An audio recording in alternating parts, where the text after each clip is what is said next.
Ladies and gentlemen, the following is another amazing episode of the Wrestling Fans Podcast, Ringside Society. In one corner, we have the greatest thing on God's green earth. No, we're not talking about money, Mary Jane, or Popeye spinach. He is the triple dart of Ringside Society and Delaware's greatest American hero. It takes two to make a thing go right. He is Rob Bass, and you are not. In the second quarter, we have the monarch of Mardi Gras, the Baroness of Bourbon Street. When she is not co-hosting Ringside Society, she's on crazy misadventures, such as fighting people while dressed up as one of the Road Warriors, looking for the fabled Cobra Kai dojo, and shopping for DeLoreans to go back to 1885 for freshly churned butter. And she is the destroyer of dinners, Louisiana's own Kathy Knight. And the third corner, we have that ocean crossing, straight up bossing, flight catching, shot glass snatching, always on the go. Catch him if you can. Said his name in Guyana. Now they love him in Japan. No cap, the worldwide star boy, Remy Blue. And our special guest tonight is a young lady who is making a name for herself in the world of professional wrestling. That's right. She recently graduated from the DFW All-Pro All-Pro Wrestling Academy.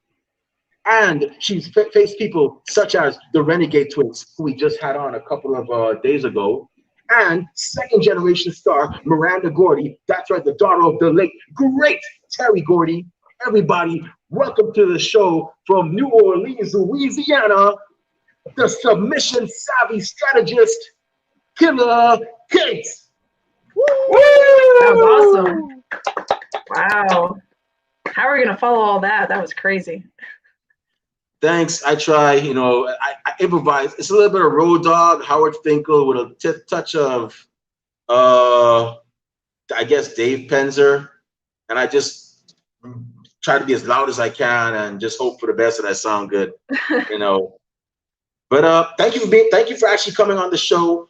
We really and truly do appreciate it. Kathy was jumping for joy. Anytime Kathy hears another wrestler from Louisiana is going to be on the show, she starts going, oh my gosh, I can't wait. Signing in 20 minutes early and whatnot. I'm like, Kathy, you have 20 minutes. Go grab a Coke and a burger or something. Just relax. But yeah, she was very excited and whatnot. And, I'm very grateful too as well, because I know that, anybody that has graduated from DFW, so far from what I've seen, is very impressive. We actually had one of your fellow, I don't know if she was in your class, but she goes by the name of Angelique Winter Popea, the goddess of winter. She's been on our show twice, actually, and so on. So thank you very much. We really and truly appreciate this. But how's everything? You're in Texas right now, right? Yes, that's correct. In Dallas, hanging out. Oh, awesome. How's the weather and everything going on over there? Right now it's raining, so Texas weather.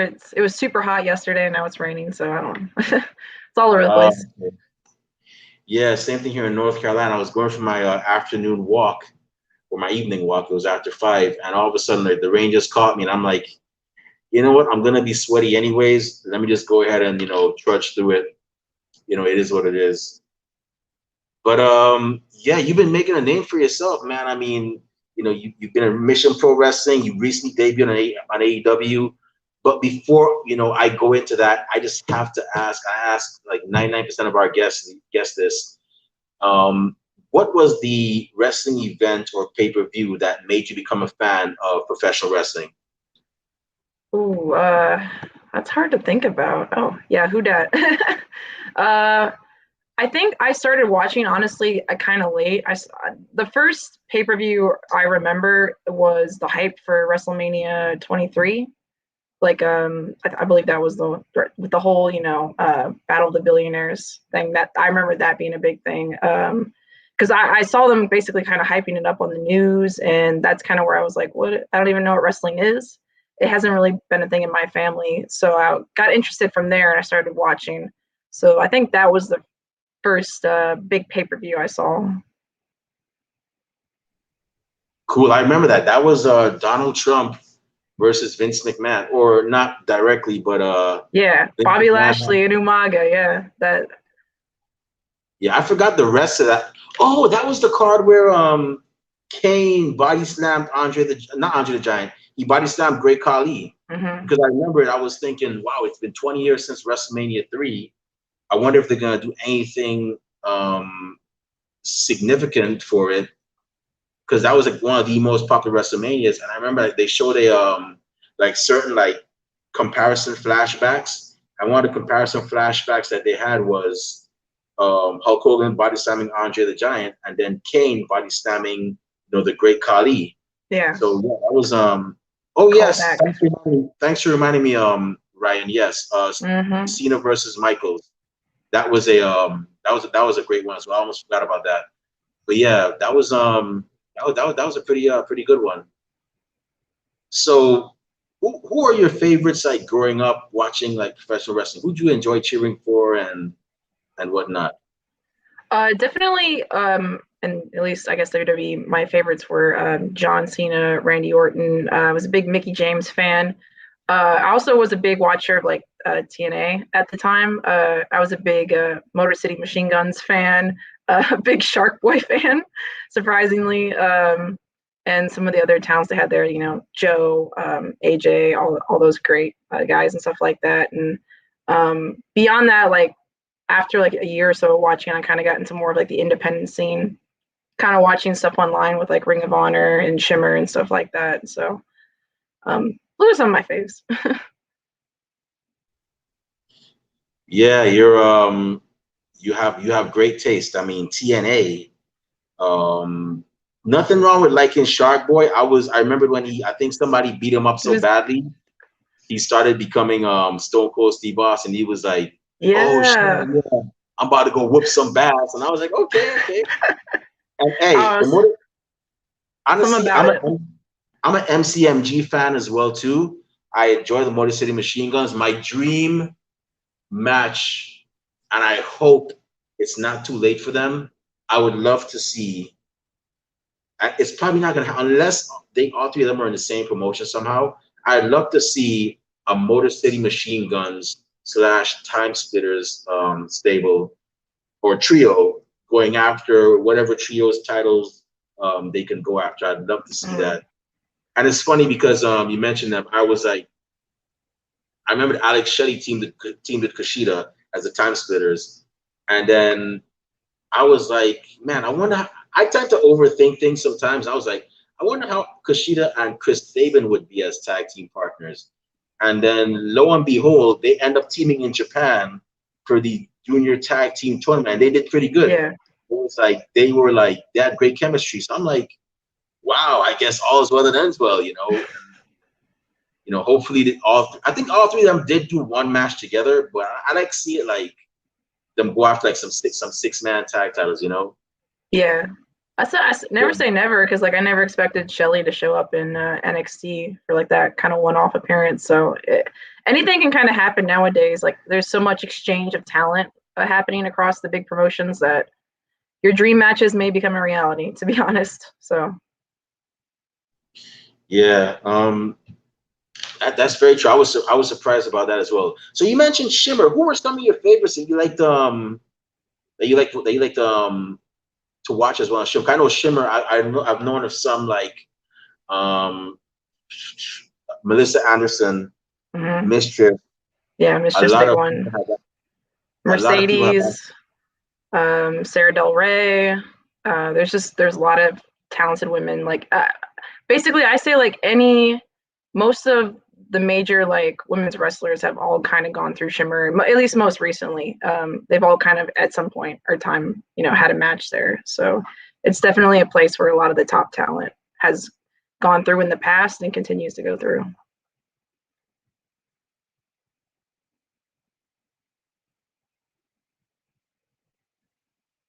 You're muted, Ruby. I'm sorry, I keep forgetting about that.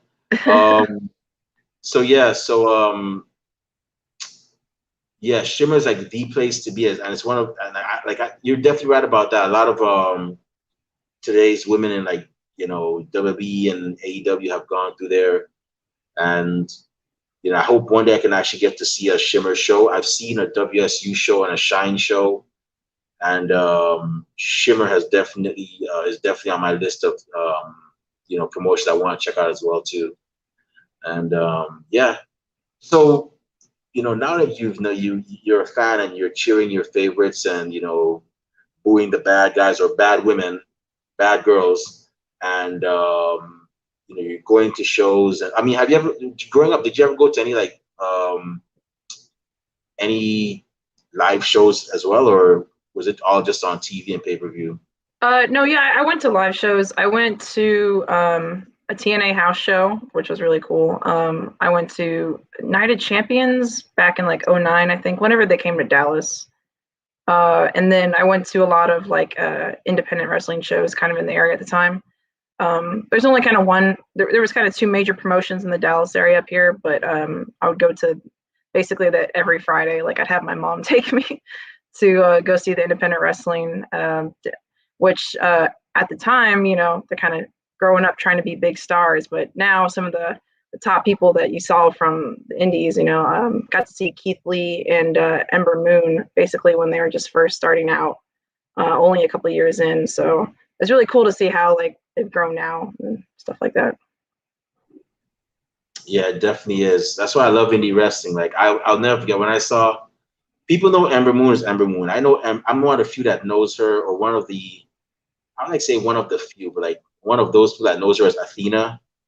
Like I got to see her in ACW over in Austin, Texas, and Oh yeah, it's just amazing to see them like to be like, I just saw her wrestling Su Yung, and now she's like Ember Moon. Like I just saw Shotzi Blackheart in Southgate, California for AWS, and now she's in NXT or SmackDown now, raising hell. So it's always an amazing feeling, So how did your transition go how was the transition from wrestling fan to professional wrestler? How'd that go for you? It actually, the reason why I would say it went well is because I was a big wrestling fan in high school, and like I always kind of immediately wanted to go into wrestling, but I kind of fell out of it once I started. Obviously, I was too young to train in professional wrestling at the time. They weren't really training younger people. So I started getting into BJJ, MMA, stuff like that. And that's where I want to say fell out of love, but I kind of just stopped watching wrestling for a while because I was doing something else. And then a couple of years had passed to where I was like, okay, well, I want to kind of try to give this wrestling thing a try again. And at the time, I wasn't kind of current on the product. I honestly didn't know what was happening in the wrestling scene, stuff like that. So I kind of went into trying out for the academy and stuff like that, not really knowing what was in the current climate and stuff like that. So I kind of say like I was a fan, kind of fell out for a little bit, and then basically jumped into the wrestling scene and became a fan again in that aspect. So. Oh, that's cool. And how'd you end up like training? Like how did you end up like training to become a professional wrestler?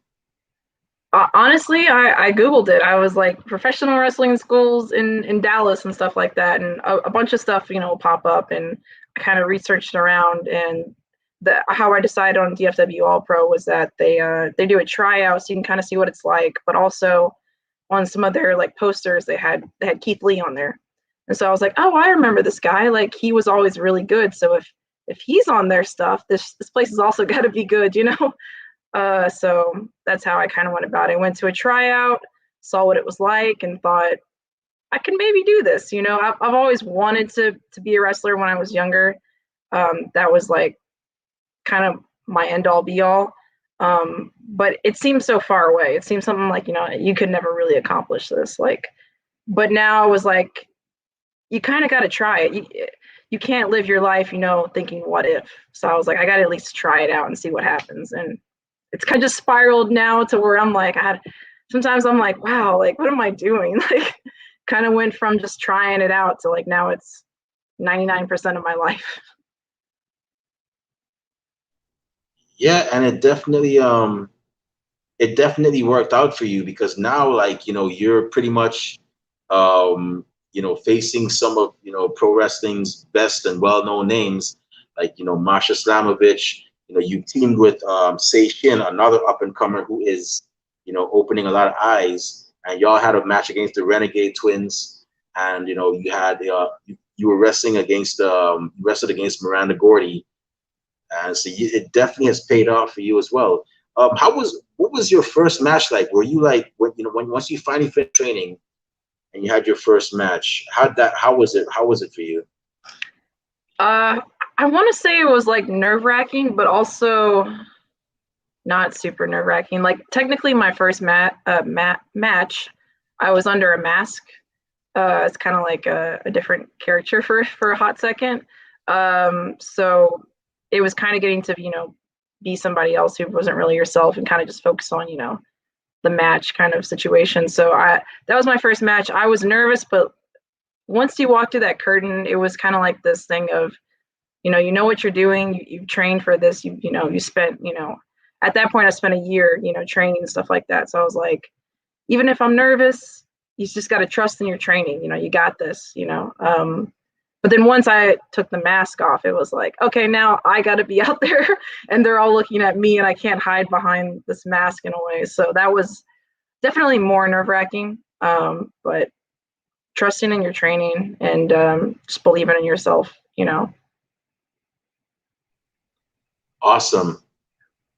Yeah, if I ever started wrestling, I'd probably want to wrestle under a mask too, because I'd be nervous as heck. Like, so I wouldn't want to like mess up, and then they'd be like, yeah, you're that guy that you botched and whatnot. Because fans for some reason have this habit of saying botch, botch, botch, and I'm like, I don't know. I'm like, okay, it was a mistake. Mistakes happen. I mean, just give them a chance.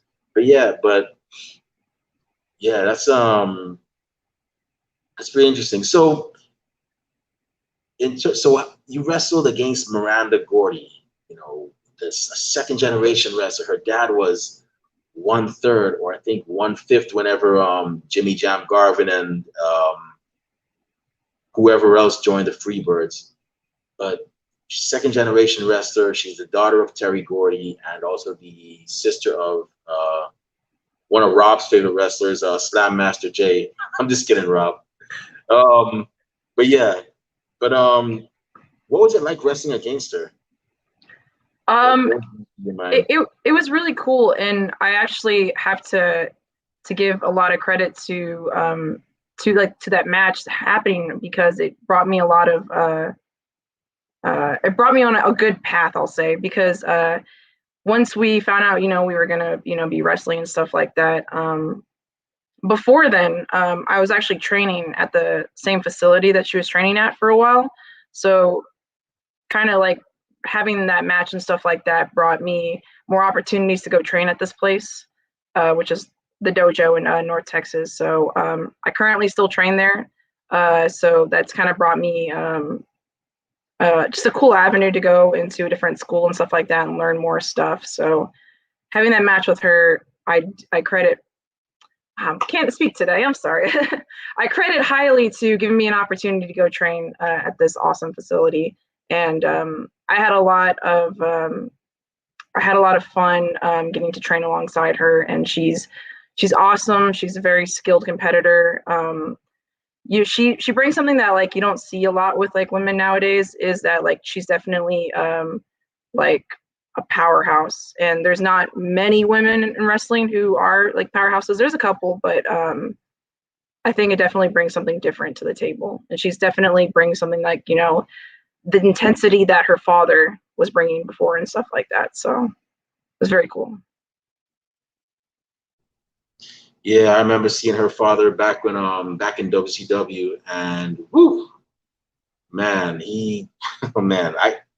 I could only imagine what he probably passed on to her, what she learned from watching his videotapes. I could only imagine. But yeah, so now you recently made now I can't speak. But you recently made a debut in AEW. You wrestled against Abaddon. What was that? How was that for you? It was awesome to get to debut for AEW Dark. That was something that I kind of been trying to work for a while. Once I saw that was a possibility that they were doing kind of more taking people from the outside to do matches and stuff like that. I'd always wanted to do it at some point, and it was really cool to get to do it in Dallas, you know, where people kind of knew a little bit who you were in some way. Like once I got out there, it was kind of surreal because people were like, Killa Kate, and I was like, what? Hello? Like, because people go to the local shows in the area. But yeah, Abaddon, she's spooky. I don't like horror movies. I don't like scary anything. So that was a hell of an experience. Yeah, not a big zombie fan. But no, it was really cool to get to go and experience that, and kind of put more goals on the list, so to speak, after that. So Yeah, I gotta say, I can only imagine. And have fans started doing this yet? Have they started chanting "Kate's gonna kill you"? I've had that once or twice, like chanted. Yeah, it just depends on the fans, you know, if they're in that kind of a bloodthirsty mood.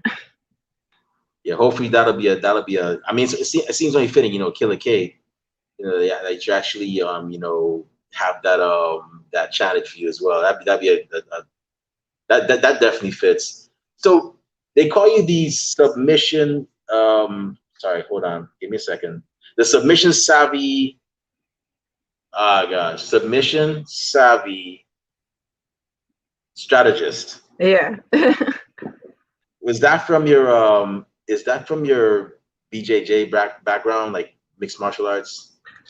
That's where the inspiration kind of comes from. It. Yeah, it's from the BJJ background, because I definitely lean more into the submission, kind of grappling, ground-based style inside of the ring, just because it's something that I'm comfortable with. BJJ is a lot of fighting off of your back, fighting bigger opponents, and being able to defend yourself on the ground. So I transition a lot of that into wrestling, because even though I'm more on the taller side of a lot of women's wrestlers, I'm still kind of smaller in body size. So I usually have to be in the ring with people who are a lot stronger than me and stuff like that. So using my speed, my agility, my quickness to basically use an array of submissions that I've learned over the course of my life is kind of my focus. And the strategy side comes from I've always been a big, you know, like logical person. I have a degree in logistics, so thinking is always important, stuff like that. Especially in BJJ, you got to think like 2 or 3 steps ahead about what you're doing. So a lot of that kind of translates into wrestling, to where you got to come in with a game plan. You can't just wing it, basically. So that's my style. Cool. So would it be safe to say that BJJ has immensely helped you in your professional wrestling training? Absolutely, 100%. I think the most important thing is footwork and movement. Like, people always say that those are things that are very hard to either unlearn or to change and stuff like that. If someone has bad footwork, it's a lot of work to fix it. So definitely being able to move and know how to fight has definitely helped my wrestling career. Awesome.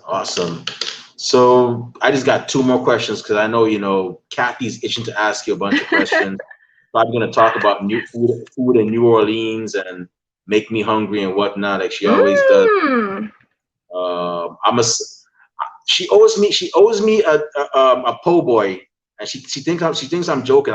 She thinks I'm joking about that. Like, I'm gonna make sure she goes up at the end of the bargain. But my second to last question is, everybody has, you know, certain wrestlers that they want to face eventually. Cody Rhodes had it. He had a whole list that he put on social media, and other wrestlers started doing the same thing, putting their like top 10, top 20 wrestlers they wanted to wrestle in the very near future. So who is on Killa Kate's top 5 that she wants to wrestle in the future or near future? Okay. So this isn't like dream match situation. This is like matches that I would like kind of like soon, right? Is that what you're kind of saying? Or Right. Ones that are possible? Yeah. Okay. Oh, 5 is a lot. You could mix it up. I mean, you know, it's all good. You know what I'm saying? I mean, Okay. I'll give you, because I have the 3 dream matches that I always say. And then I'll throw in two more that I've kind of been wanting recently. So the 3 dream matches are Mickie James, Ember Moon, and then Mercedes Martinez. Those are my top 3.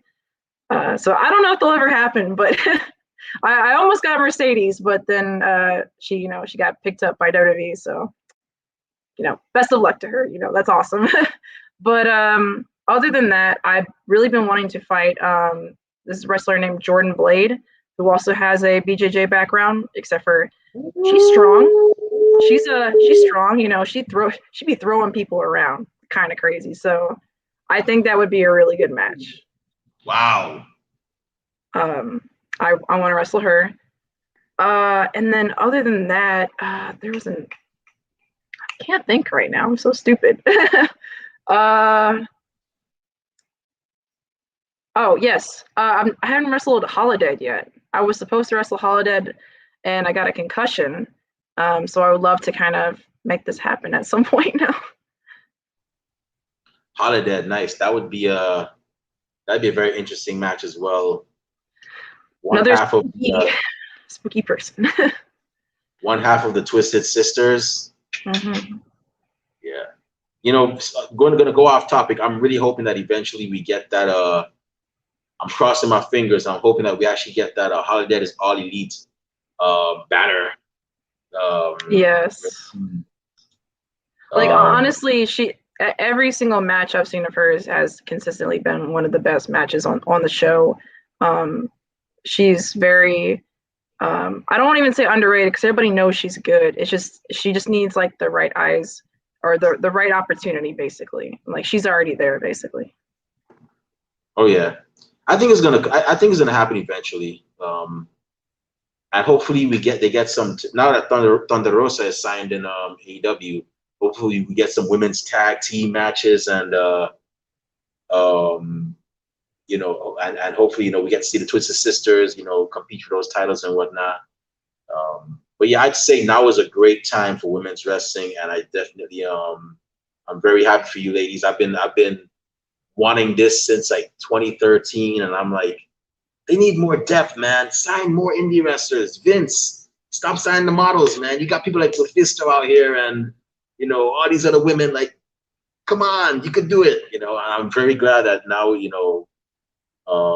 that y'all are getting the opportunity to shine and so on as well. And Killer Kid, I don't know if anybody ever told you this, but for some reason you remind me of one.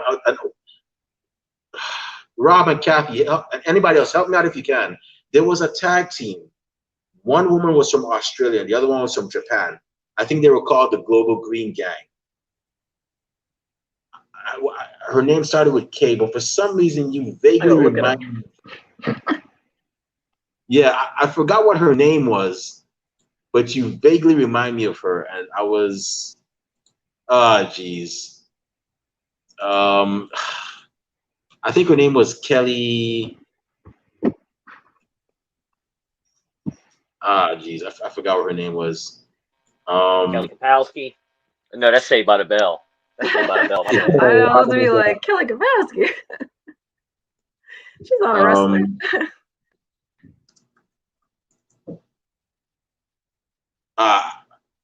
It'll probably come back to me, but yeah, let me know when you remember. I'm interested. Before this episode's over, it's gonna come back to me. But my last question before I turn it over to Kathy is, in terms of professional wrestling, where do you see yourself in 5 years? Ooh, that's a question. I don't even know where I'll be in the next 2 years or next year, to be honest. I don't know exactly. I would hope at that point that I could make wrestling my full-time job. That's kind of like the end goal, is to focus completely on wrestling and stuff like that. Been thinking about possibly going to other states, like moving wise and stuff like that. Just trying to think about that as an option. But yeah, like at the end of the day, I want to wrestle, make a living at it, and be happy. So maybe sign somewhere. We'll see. I'm gonna keep working. I definitely hope that happens to you, Ryan. Thank you a lot. Kelly Skater. That's, for some reason, you remind me of her. I don't know. what it is, but for some reason I'll you look remind her me up of right now. the skater from the Okay, Global yes. Green Gangsters. Someone else has said that to me too. Yeah, At unfortunately, Mission Pro, someone told me. yeah, she recently retired, but who knows? Hopefully, y'all will meet up, and maybe Be we'll a get a tag match team. or something. yeah, I can see y'all. Yeah, y'all make a pretty cool tag team, you know. But yeah, with that being said, I'm gonna go ahead and turn it over to Kathy. I know Kathy's itching to, pretty much talk to you. So, Kathy, go ahead. The floor is all yours. All right, thanks, Remy. What's up, my fellow Louisianian? What's up? So, speaking of Louisiana, what was your go-to food when you were in Louisiana? I love crawfish. Crawfish or catfish. Surprisingly, I'm not a shrimp person, but catfish is I love it. I know it's like the trash fish, but I love it. Okay, like come on. I'm right there with you. I love catfish. Yeah. When I'd go with my parents on their anniversary, like wedding anniversary, they'd always go to a seafood restaurant, and I'd always order catfish. Wouldn't order anything else. Wouldn't want to try anything else. Catfish. It's my go-to fish. It's always been catfish. Yeah, it's consistently good. Like that's how I explain. Like it's consistently good, and it's not like some fish can get like super pricey and stuff like that. So I'm just like, yeah. So you were in New Orleans. What are some of your favorite memories? Because when I go to New Orleans, I could go down the same street, do the same thing, and have like a different experience every time. So what were some of your favorite memories? man, there's a lot. I don't know. A lot of it, I'm honestly like from I remember from that time because when I lived there, I was younger. I lived there from like when I was like 1 to maybe like 10 years old. I think I moved before Katrina, so like I moved close in that time period, like, but it was before Katrina happened. So a lot of my memories have to do with like family down there and stuff like that. I have a lot of family that still lives in that area and stuff like that. Basically gatherings, going food, Mardi Gras. I took my dog back when I lived down there to a Mardi Gras parade. They used to have like where you could walk your dog with the parade and stuff like that. I did that. I was at a parade once, and there was an episode of Cops being filmed. Yeah, they wouldn't let us stay too late because we were kids, and it was like, all right, now all the drunks are coming out, so all right, we're going home, kind of situation. Just like getting to, I don't know. I think back to then, everything was like more carefree because I would ride my bike everywhere, basically. Just be riding my bike down the neighborhoods and stuff like that, and hanging out. Yeah, there's always something going on. It's busy. It's one of the cities that doesn't sleep. Yeah, I'm Exactly. With Ryan, crawfish is too much work for me. Actually, I have a scar on my hand. You probably can't see it, but okay, that's true. Claw got me. That's true. Me.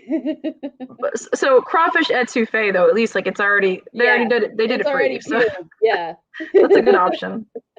Yeah, I used to. I was pretty lazy too. Like what Ryan said, crawfish is too much work.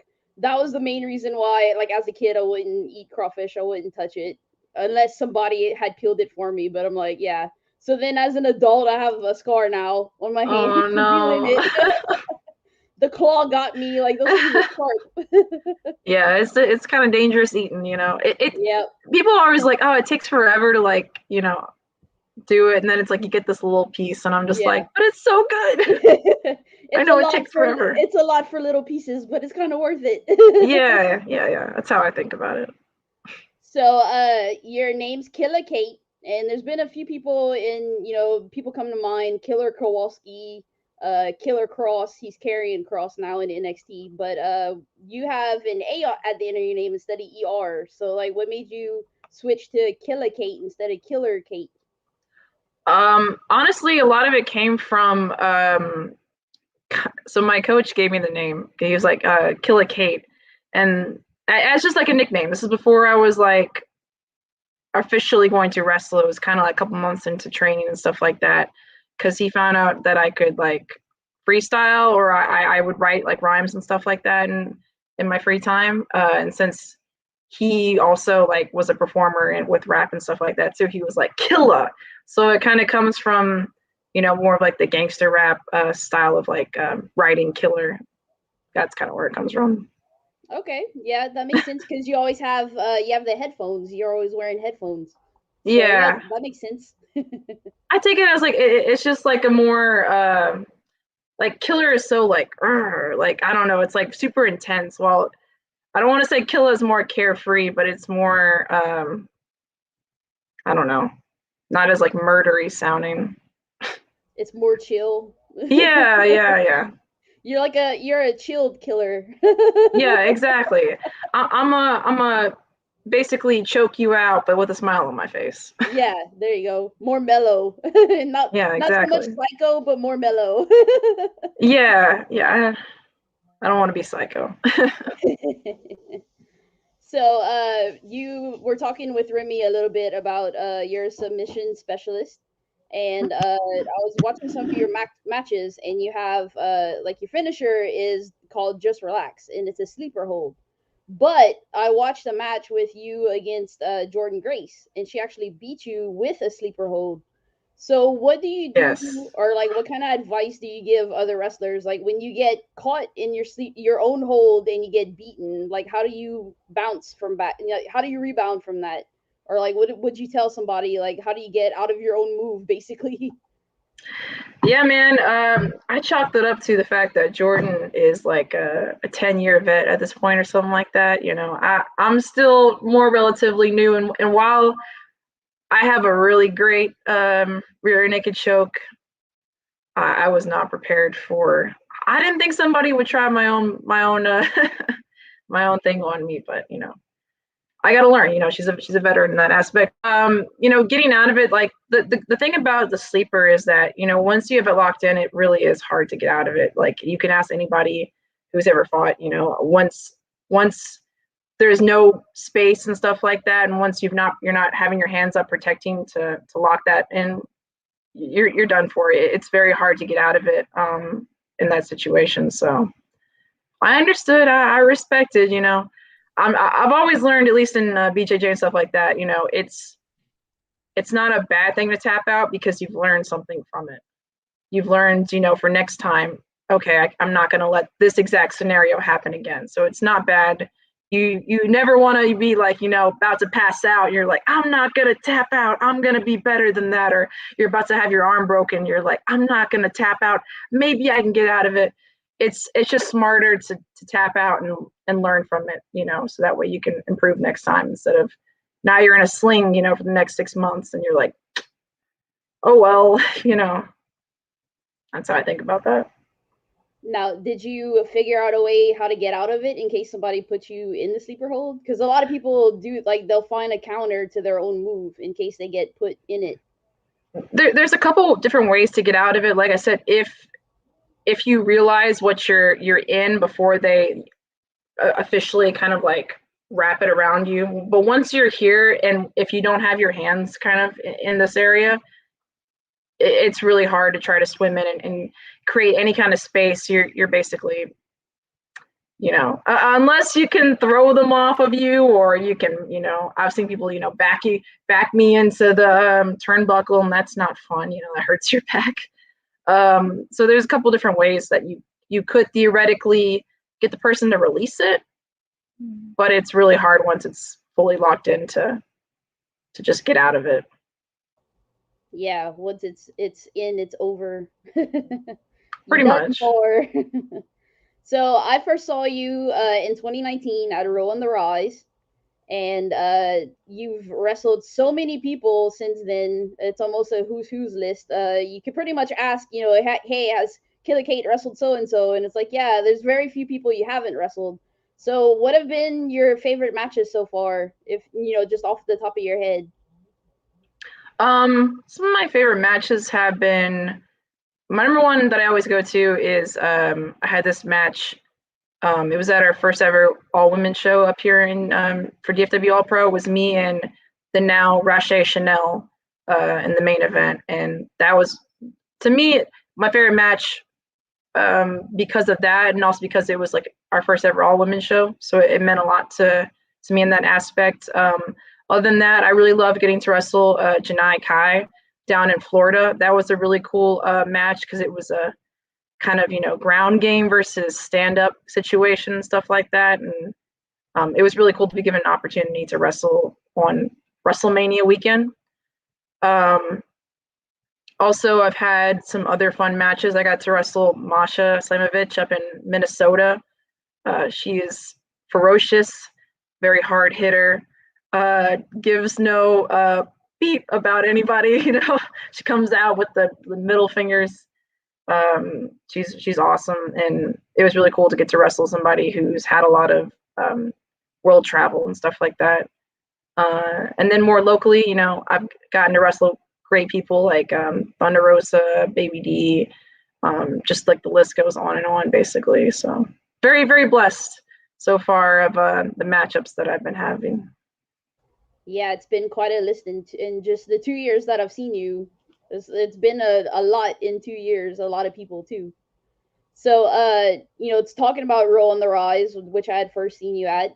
Mercedes Martinez was there. You said you never got to wrestle her, but there was a seminar there. Mhm. So, how cool was that, like, to learn from her?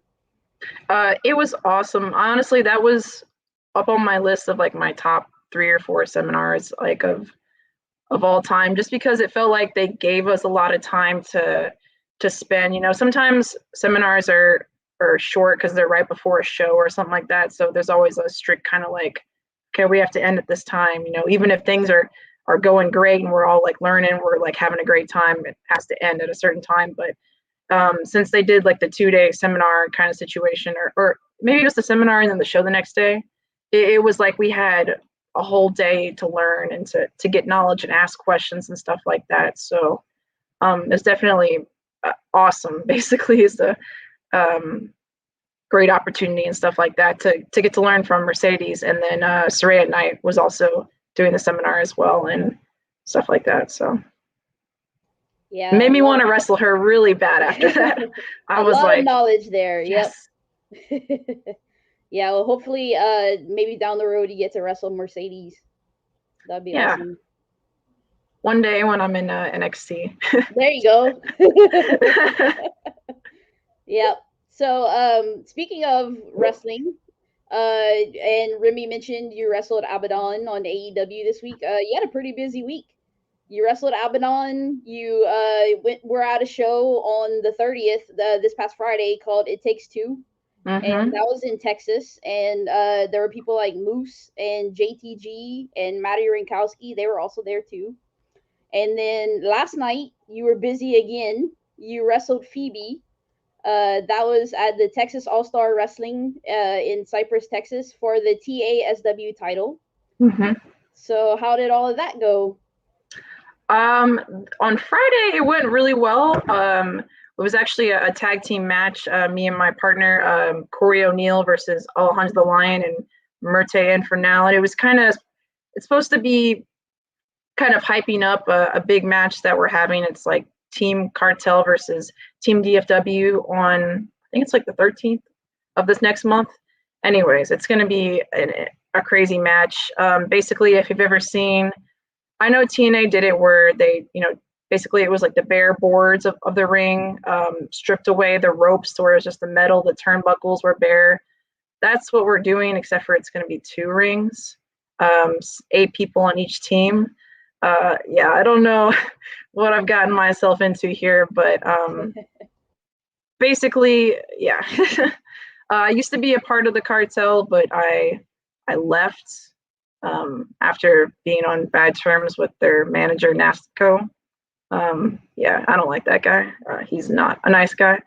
So basically now we're fighting for our jobs versus all of their titles. So we'll see what happens. But it was kind of basically a pre kind of like lead into that, I guess, since it was 2 versus 2, stuff like that. That went pretty good, except for they interrupted our match at the end. So we won by disqualification. Okay. I guess I wanted to win by for real, but.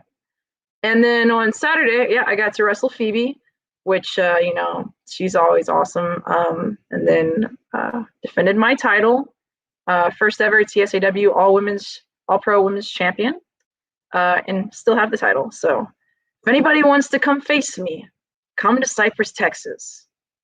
You're gonna lose though, because I'm not losing this title. But yeah, it's been going pretty good. Awesome. Got a big match next week too, so I'm looking forward to that. Yeah, that was crazy. With I was actually you were talking about Nastico. Nastico used to be your manager at not Queens of the Ring. It was Rise of the Vixens, the first one back in 2020. You were with Nastico, and you were kind of a bad person, a heel. Yeah. It was against Alejandra the Lion. I remember that. Yeah, they. I would say the cartel was not a good influence on me. Like the best way I can describe to when people ask me, like, you know, why I was a part of it and why I'm no longer a part of it, is that I joined them when I had kind of just started wrestling, and you know they're winning, they're winning, and you know I was very new still, and I kind of wanted that also. You know, I wanted to win and stuff like that. But realizing how they were winning and kind of like their personalities and stuff like that, now I'm starting to realize I don't really need them. Like I don't need that bad influence, that bad vibe in my life. So I'm done with that. And actually now Alejandra decided to join them. Like what the, I don't know. That's what I was gonna say. Now she's involved with Nastico. Get away from him, Alejandra. I honestly, I tried to tell her like that. I don't think that's a great decision, but you know, now she has a title because of them and stuff like that. So she's like, she thinks it's working for her, but I don't know. It's just having to sacrifice who you are for championships shouldn't be a thing. Yeah, she'll figure it out in the end. You did, so she will. Yeah. Yeah. She will too. It just takes time. You can't tell somebody something. They have to figure it out for themselves. Exactly. So the last thing I'll talk about before I turn over to Rob is we were talking about how busy you were and just this past week, but you also have some more shows coming up. There's one, New Texas Pro. You're talking about 8 people involved. You're one of 8 women in the New Texas Pro Grand Prix. That's going to be on August 28th. And it includes Roxy, yourself, Heather Monroe, Rachel Rose, Mia Friday, Promise Braxton, Charity Kane, and Haley Danielle. That's a lot of people, and that's a lot of crazy names. But who do you want to wrestle first in the tournament? Well, obviously, I would want to wrestle the champion, Roxy, first. I've actually never gotten to wrestle Roxy, surprisingly. So I definitely want to, you know, fight her at some point in the tournament. And why not the first round? Why not beat the champ in the first round, you know? But I think she's one of the best in Texas, so I definitely would like to wrestle her at some point. Yeah, she had a match with Heather Monroe last night, and every time they get together, it's always an amazing match. And this was no different last night, so it was pretty awesome. Heck yeah. Yeah. So, but before that, that's on the 28th. You have a show coming up on the 7th of August. It's the Independent Wrestling Expo, and there's like a 5-way for that. And then there's all kinds of people will be there, like Brian Keith, Carlito, Will Allday, the former Aiden English, he's going by Drama King Matt, and Trey Miguel. So that should be a pretty good show too. Yeah, I'm really excited about that one. It's going to be me, Genocide, Danny B, and Claudia. And it's going to be on Fight TV for anybody who's not in the Dallas area and stuff like that. So it's going to be an intense match, man. So I've gotten to step in the ring with Danny B and Claudia, but never Genocide. But everything I've seen is that she's literally like Rob's poster behind you, the Terminator in the form of a woman. So I don't know what to expect, but it's going to be really hard to win this one, but I'm going to try to pull it out. Yeah, there's quite a lot of contenders there. Big names too, and yeah, she's a beast. I haven't seen her live, but from what I've seen, you know, on YouTube and stuff like that, she's you know, pretty tough. Well, before I turn it over to Rob, just want to say thank you for coming on the show. Thank you for having me. Good luck in all your future matches. I know you're a busy woman, and hope you win them all. and hope you have, best of luck in everything you do. And I'll turn it over to Rob. All right, sweet. Thank you, Kathy. So what's going on, Killer Kate? What's happening? Not much, not much. Just living the life. That's right, that's right. Man, when you got on there and I seen that poster behind you, I was like, oh, yeah. Man, I had to turn the camera off during the interview because I had to go in my bedroom and I had to grab a couple things to show you, right? Oh, okay, I had to I'm show ready. you. Oh, I had to show you yes. this. Then I had to show you this. Right? No, that's the first book. Yeah. No, this is the first book. Oh, yes. Oh, okay. Yes, that's the one with the... Yeah. I think this is the second one. And you're then right, this is you're right. I think so. I don't know. I forget. But I had to go that on there. last one I haven't read that one, but the first two I've read. Yeah. I had to grab them. Yeah. I'm deep in that Mass Effect thing. Yeah, wrestling that. Yeah, that's me. So I do gotta ask about that. Did you get the Legendary Edition? And have you beaten it? And what playthrough are you on now? I haven't beaten it yet, but hold on. Uh-oh. Are we showing off all the stuff? Sitting right here. There we go. Because I've been trying to play it, but I've been so busy. So I'm still in the first game. I just finished Bring Down the Sky, which... Oh, okay. Yeah. Had to, I guess, zoom through that one. But, yeah, so I'm still playing it. That's cool. I'm getting ready to go on my second playthrough. I'm going to be FemShep this time. Because I was, I played my usual one the first time. Now I'm going to try something different and all. Now, who's your usual romances and stuff when you play it and stuff? Do you have the same ones, or do you go for different? Because every time I play, I'm like, I'm gonna try something different, and then I'm just like, Liara, what's up? Like, Yeah, I feel like I do something different every time. Like, I swear I must have played through the original trilogy, like, I don't know, like eight or so times at this point. So, yeah, I like to kind of try something different every time, so I can see, like, basically, I want all the content. I want to experience every single thing. So, yeah. That's right. Yeah, I'm glad when I got the Legendary Edition, because on Mass Effect 3 I didn't get all the DLC for it or whatever. But yeah, I got it all on this one. And I was playing, and I was like, oh wow, I don't remember this one. I don't remember this. Oh man, I'm sitting here. Yeah, that one has a lot of good ones. So, as usually like DLC, it's like you can forget it. But for Fireware, you can't. Like, they're all like great and worth the money. So yeah, especially two that suicide mission at the end. I remember first playing that. I was like, man, why? How did I get everyone killed? Like, yo, I'm Shepard, man. What? No, even I died. Like, come on. Oh, so they were leaving me. My boy Joker flew off, and I was like, hell. Like, oh no. Yeah, it was a little trial and error when I had to, for that, and then I finally Googled it and was like, oh. Yeah, you gotta upgrade the exterior or something like that. Yeah, you gotta upgrade your Normandy and all that stuff, and you gotta make sure everything's top of the line and all this. I'm like, all right, okay. Well, that's cool, because I was gonna play through it again, so now I know. Yeah. Yeah, that's right. All the options going, all that good stuff.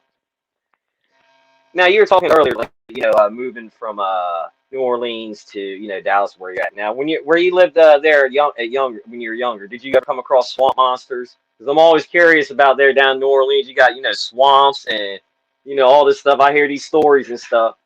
And the same with Texas. I hear about chupacabra. Yeah, swamp monsters. No, but they used to, I've never seen them here in Texas, but they used to have like these little like caterpillars that had like spikes on them down in Louisiana. I've never seen them here in Texas, but I would step on those, and those were like the death. Like, they were terrible. Yeah. Y'all got armadillos there, right? Do you have those? Do you see those around? Are those pretty cool? I've never seen one in real life. If I come across one in the wild, I wouldn't know what to do. I mean, they don't come up and say hi to you, but they walk. They walk right by. Oh, that's cool. That's pretty cool. Yeah, because see, I'm in Delaware, and we have we don't have bears. We just got deer, rabbit, squirrels, raccoons. Oh, okay. That's it. Normal stuff. The stuff basic outdoors. Yeah, just basic stuff. We don't have no mountains. It's just flat, just farmland and beaches. That's all we got. Yeah, so I don't know about all that stuff. Now in Texas, do y'all got other than armadillos? I heard y'all got chupacabra. Have you ever come across chupacabra out there? Not yet, and I hope I never do. Oh, I'm with you on that. I remember when I went to camp in New Jersey. I was going there and they were telling ghost stories, and they were like, "Yeah, there's this thing called the Jersey Devil," and all. I'm like, like I can't be going out.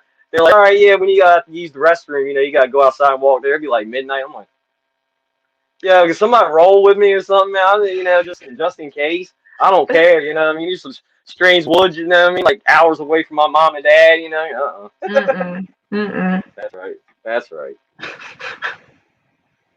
You're also talking about being in New Orleans with doing a parade, and they're filming cops there. Did you get to see them bust anybody? Yes, actually, like we had our little like setup basically, because you're on the side and the parades will come by you. So everybody like puts their chairs, or they'll put the like ladders up so the kids can kind of like climb up and see everything that's happening. And like literally, I remember like this dude like ran like right through our area, and I was like, what the like? And then after him was like a cop, and then I was like, what the? And then after him was like a camera crew, and I was like, wait, what is happening? And so that's when I saw that. And, then just they were filming in general around, but like I saw them chasing that one guy, and I was just like, what is happening? Oh, that's pretty cool. At least you didn't get to go on cops, you know what I mean? Like I was on cops, you know what I mean? I stole a cop car, you know what I mean? I was up there in Philly and stuff. Yeah. No, I'm just joking. I just like doing that. Like I was about to believe you. Oh no. I like watching what's that? My Name is Earl, and he was on there twice, and every time the cops was on there, like, yo, they gather around and watch it. Like, yeah, look, I stole a cop car and all like that. I was like, I gotta break that out all the time, man. That's funny. I was about to say you didn't see Rob on Cops when you saw that. That wasn't Rob. Yeah, hopefully it was. Could have been. He wasn't in a Magnum PI shirt, was he? Was he wearing Magnum PI shirts? That's all I wear, Hawaiian shirts. I pretend I'm in Hawaii all the time, you know what I mean? Solving detective crimes, you know what I mean? That's what I do past the day, you know? I'm like Samuel L. Jackson at the end of Pulp Fiction. I just roam the earth. That's what I do. Now, I also got to see that you're a taco lover also.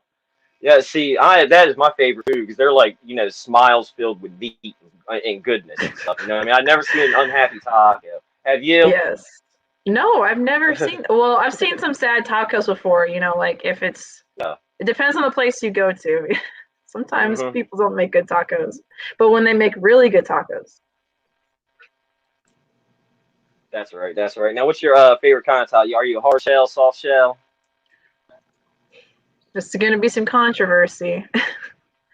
If I am soft shell, it's corn always, but I really do like hard shell tacos. Like, I actually really do. Yeah, I like hard shell too. You know what I mean? I'm usually not going around like I want a taco and a corn tortilla. You know what I mean? So I'll do the hard shell. You know what I mean? I even like breaking up the hard shell. Yeah, break up the hard shell and you can eat it like a salad. You know what I mean? Bam. Every time I think, with the soft ones, I always think of a burrito because I always roll it up, throw rice and all that goodness in there. I'm good to go. Yeah. That's right.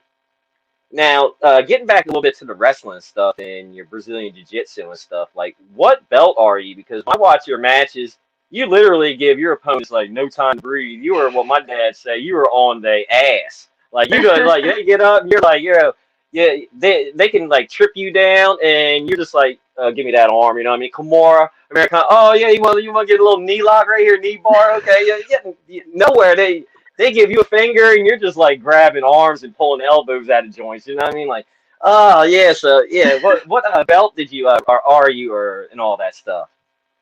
Technically, I'm a blue belt. I have about like 4 years of experience. And then I also did like MMA classes also at the same time, but there's no belt for that. But yeah. Yeah, that MMA class is probably cool.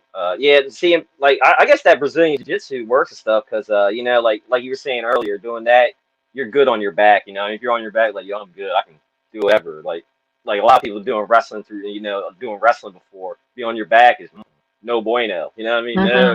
No. Yeah, you're in trouble. But yeah, you kind of gotta learn that stuff. But yeah, I always want to learn Brazilian Jiu-Jitsu because I love doing that stuff that you do, like watching like your type of wrestling, like.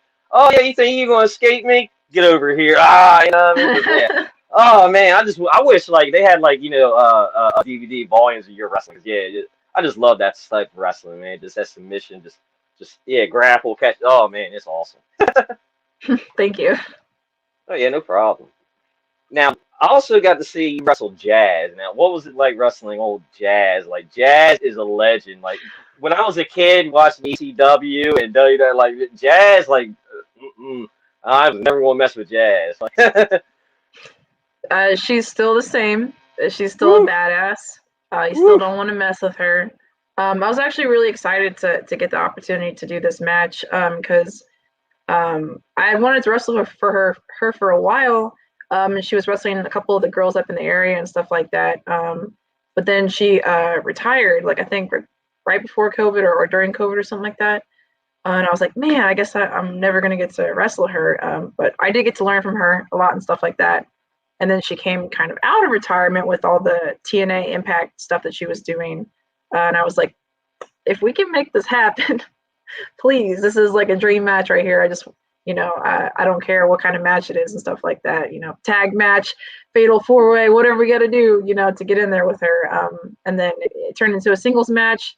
So that was a great opportunity. And it was really cool because we got to honor her at the show and stuff like that. There was videos playing throughout the night from a lot of like local and also some stars kind of like thanking her. And like a lot of the card was actually like curated by her, kind of like chosen wrestlers who she wanted to see and stuff like that. So it was cool, kind of like a whole experience of like, thank you, we want to just appreciate everything you do kind of situation. Well, that's pretty cool. I mean, you got to wrestle Jazz. One of those those bucket list type deals. You know what I mean? Mm-hmm. And then you also wrestle Thunder Rosa. Like, gosh, yeah. Like Kathy was saying, you wrestle like anybody and everybody. I'm just like, wow. And you're not going out there just like 5 seconds. No, you're going out there holding your own and doing the damn thing. Like, what was it like, wrestling her too? Because she is like, she's like right now. She's probably my favorite woman wrestler right now. Like, I know Kathy likes Becky Lynch and all, but I got Thunder Rosa gets my edge. I mean, oh yeah, I love Mara. Yeah, it was really cool. I've got to wrestle her twice now, I think. Yeah, twice. First was like a fatal 4-way elimination kind of thing. And then the second one was a singles match down in San Antonio. So both were really cool. Like you said, she's just as fierce as they come, man.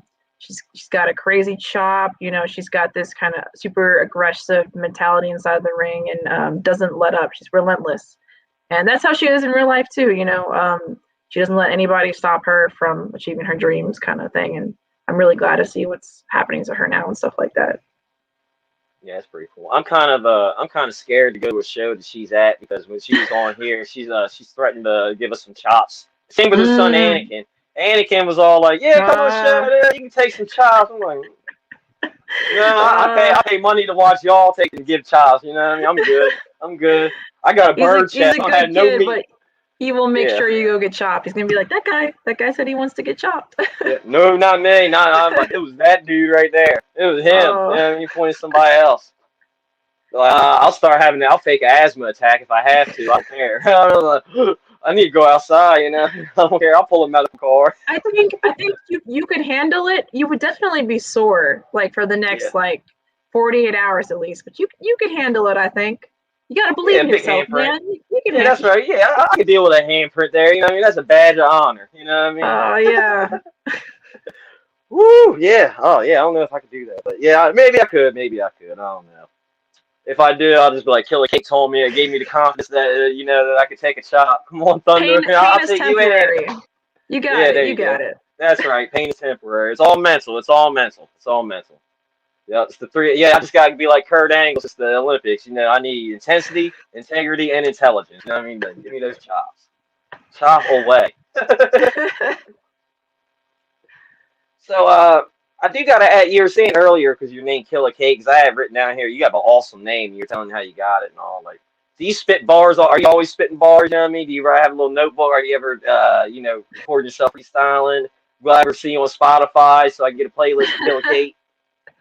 I'm not on Spotify. I honestly, I need to get like a setup because I used to do a lot of recording and stuff like that when I was younger. I'd always have like a laptop and like I have my microphone is somewhere in my closet still. I just haven't had a like a laptop with the everything, just been focusing on wrestling kind of situation. But I've always been writing stuff. I'm always like freestyling either in my car or in my head and stuff like that. So I probably should work on getting some of that into like an actual like mixtape of some sort, like I used to do, but it's just been kind of busy. But I really should. Everybody, people keep asking about it, so I really should actually put time into that. That's right.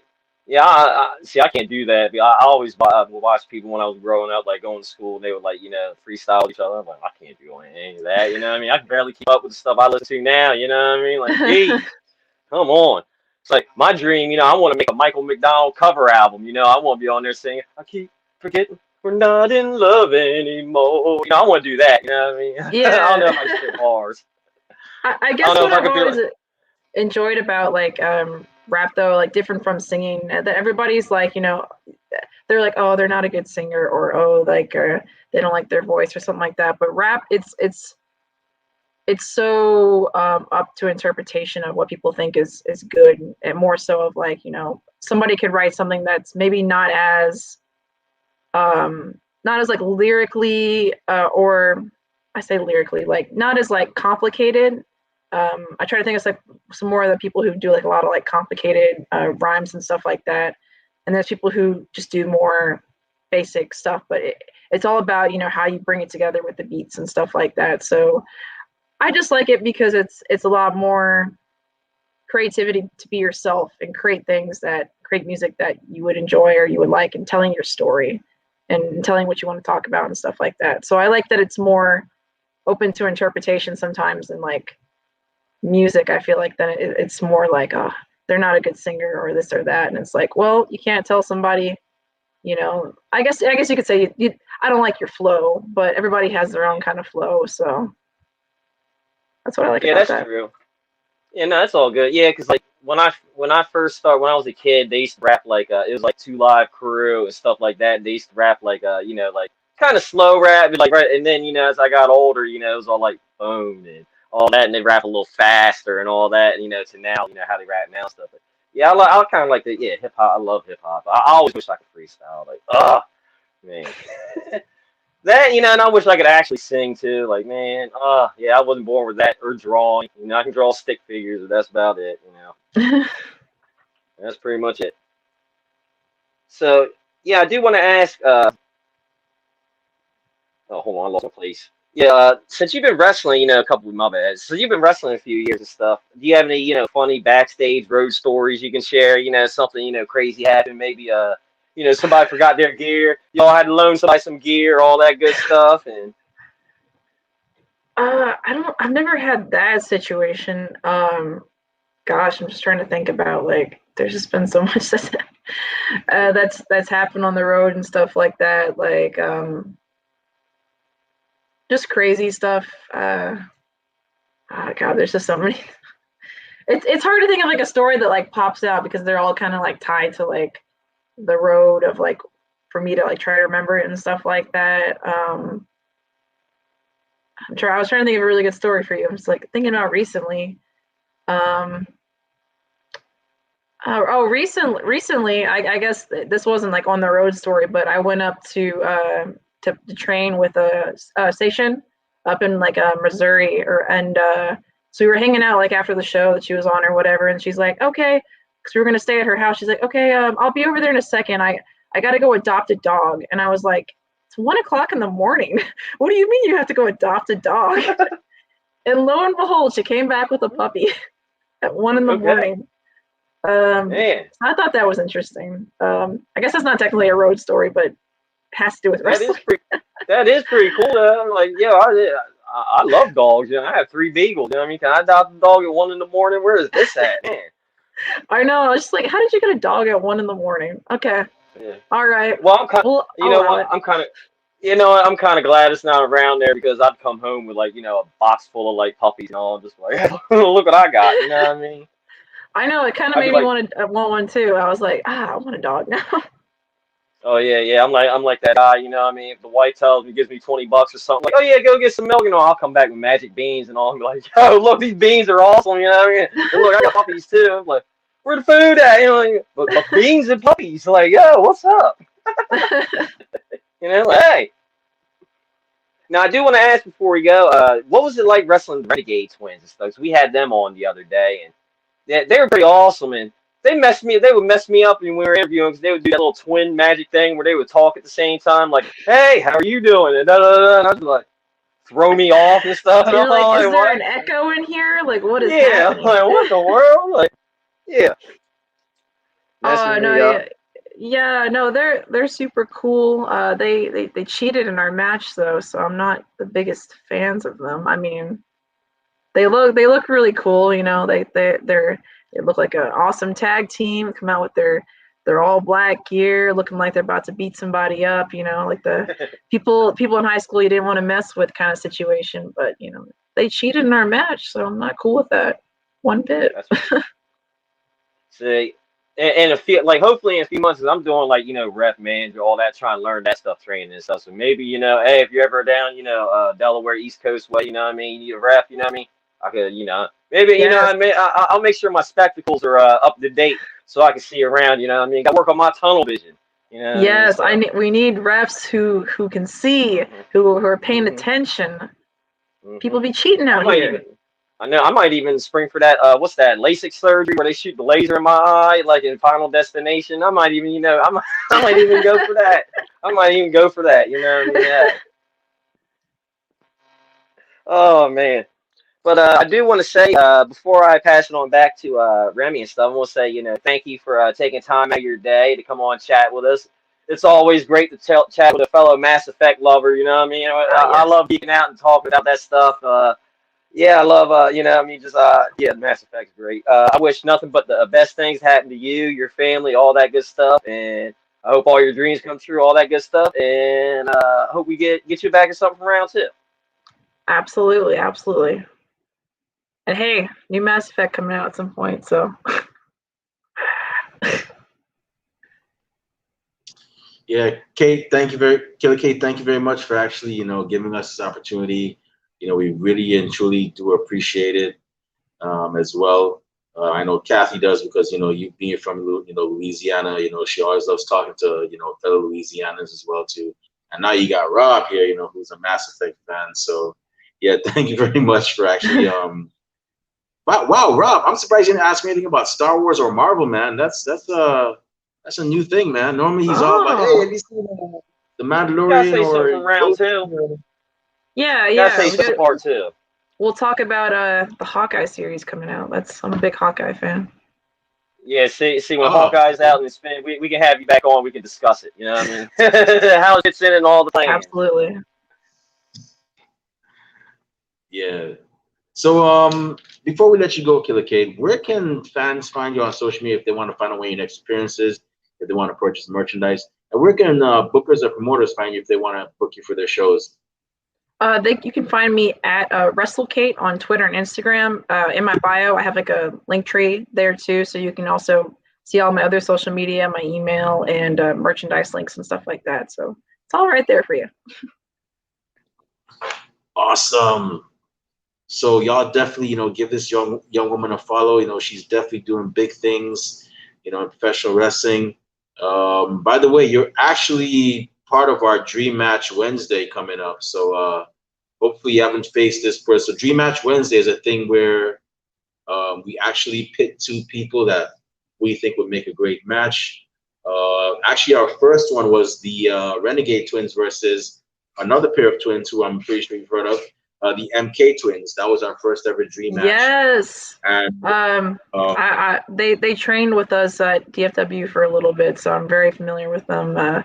They killed it on the show on Friday. They had their whole family out there hooting and hollering for them. That's a match that we need to see. I agree. I'm about that. Twins versus twins. Yeah, and then we had so actually 2 students from the Nightmare Factory, Nan Boteo and High Lobo versus Top Flight. So, you know, you're actually on our next one. Hopefully you haven't faced this opponent already. But let's just say it would be the battle of submissions. Let's just say that. I'm gonna leave it at that. But for those of y'all listening, check us out on Instagram. And yeah, just give your own opinion about it as well. And please, please, please, for those of y'all listening, purchase this young woman's merchandise. You know what I'm saying? You know, the more merchandise you purchase, the more she's gonna make. Yeah. The more I got cool hats, so go check out the hats. Yeah, yeah, they got Killa Kate hats. So definitely, you know, cop a Killa Kate hat. You know, a shirt. You know, if you can't support indie wrestling by going to a show, that's another way you can support it. Mm-hmm. You know, popping some merch. So definitely do that as well. And with that being said, Killa Kate, thank you very much, very much again for being on the show. Hopefully, we can have you back for a round two, just to see how things have been going for you and so on. And with that being said, it is time for us to end the show.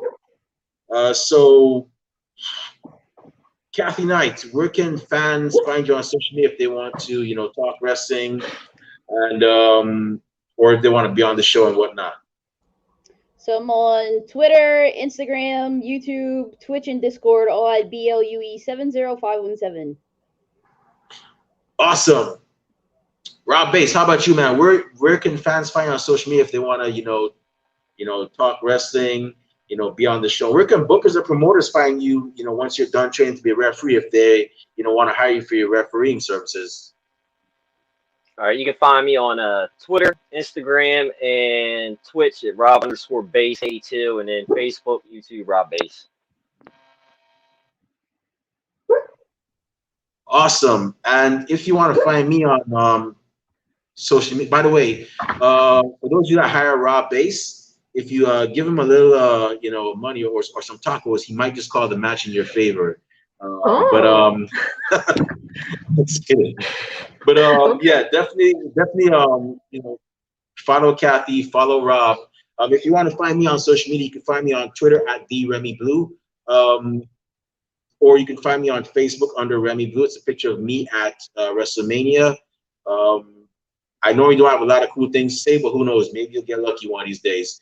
But our podcast is also on social media. Yes, we're on Twitter and Instagram under @Ringside Society.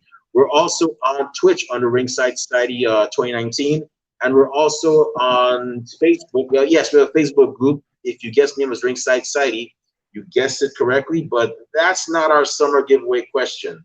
Yeah, so definitely follow us on those platforms. You also have a YouTube page where this episode is actually being streamed right now. So definitely subscribe to our YouTube channel. We have a lot of cool interviews like this one, the Renegade Twins, Anakin Rosa, who's Thunder Rosa's son, Chris Bornier, who was a documentarian. He did a documentary on African American female African American wrestlers, and how it was for them back in the 60s and 70s and 50s. And we have a lot of other great interviews as well, and more to come. So with that being said, definitely, you know, follow us on those platforms. We're also on Teespring. That's where we sell our merch. Cop a shirt, you know, cop a tank top for the hot summer days, cop a long sleeve for the cold winter nights that are going to come up real soon, or a coffee mug if you want to look cool, or a face mask. All proceeds go back into keeping Ringside Society afloat. And with that being said, thank you very much to everybody that tuned in tonight live. Ryan Romano, thank you very much. King Coop, thank you very much as well. We really appreciate y'all. Thank you. You don't know how much it means to us. This is no cap. For those of y'all that are older, no cap means no lie. But this is no cap. We really and truly appreciate y'all. To those of y'all that are going to listen to us later on via YouTube or Twitch or Facebook, or our Facebook group, thank you very much in advance. And to those of you that hate us, can't stand us, really and truly wish we'd go away, well, would that be, well, I'm sorry, but it's been 2 years, and we're not going anywhere for a while. They hate us because they ain't us. And we definitely ain't stopping. You think they've learned by now. But with that being said, we here at Ringside Society are very well and aware that everybody and their grandparents and the parents of a podcast. We're not your grandparents' podcast. We're not your parents' podcast. As a matter of fact, come to think about it, we're not just any podcast. Hashtag, we are not the same. Rob Bass, Kathy Knight, one time for the mind, one time for the people, one time for the wrestling culture, and one time for the submission savvy strategist, Killa Kate from New Orleans, Louisiana. What type of podcast are we? All right. 3, 2, 1. We're the We're the Wrestling Wrestling Fans Fans Podcast. Podcast. Yes, we're the Wrestling Fans Podcast, Ringside Society. And with that being said, we'll be back tomorrow at, I think, 7 o'clock p.m. Eastern Standard Time with another exciting guest.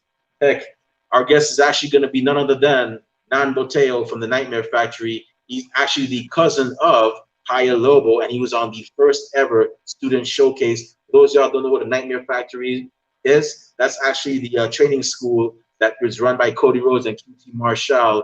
And, you know, Glacier actually coaches there as well, too.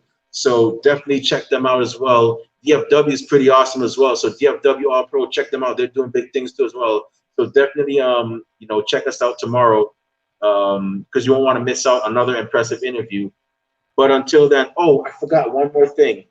For those of y'all that follow us on Instagram, we're going to be going live right after this show because we're going to be announcing our summer giveaway. And let's just say if you're a gamer, you're actually going to like what we have to give away. Maybe, possibly. Ooh. But with that being said, we're still going through a pandemic. So until this pandemic is over, stay safe, stay healthy, be excellent to each other, and party on, dudes. We out. Peace. See y'all. Good night. Stay classy, Delaware. Bye.